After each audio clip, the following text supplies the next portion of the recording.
Jom Jamal sikit. Orang Keluang, ada Jamal hari ni nak bawa korang pergi satu pot breakfast ni yang ada macam-macam menu. Daripada berat sampai keringan, semua ada. Dekat restoran Adam Hakim di Taman Intan Keluang. Masuk je dalam kedai, bau makanan ni dah memanggil-manggil untuk menjamah. So ada Jamal start dengan menu yang wajib rakyat Malaysia, iaitu nasi lemak ayam goreng. Untuk sambal nasi lemak dia jenis pedas-pedas manis, and then lemak nasi dia tu berasa, dan ayam goreng tu dimasak dengan sempurna. Luar dia rangup dan dalam dia juicy. And then ada Jamal try mi goreng. Rasa dia seimbang lah. Ada pedas-pedas sikit, ada manis sikit, dan yang penting tak terlalu berminyak. Memang sesuai untuk yang nak sarapan cepat tapi kenyang. Yang ni pula dia punya nasi goreng kampung. Kalau korang tengok kat sini, portion dia besar dan dia punya rempah-rempah tu memang tak kedekut. Untuk rasa dia pula ada rasa kuali sikit, and then ada rasa pedas-pedas yang menyengat. Lepas tu lengkap lah dengan rasa ikan bilis yang rangup tu.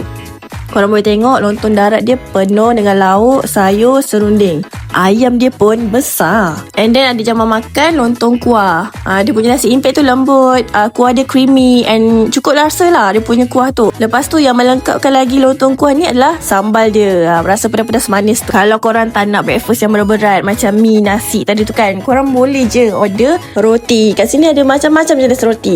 Roti canai, roti Arab, roti sarang burung pun ada tau. So disebabkan kita susah nak jumpa roti sarang burung ni, ada Jamal try roti sarang burung ni. Rasa dia memang sedap weh. Luar dia garing, dalam dia lembut. Lepas tu cecah pula dengan kuah dia tu. Memang sedap weh.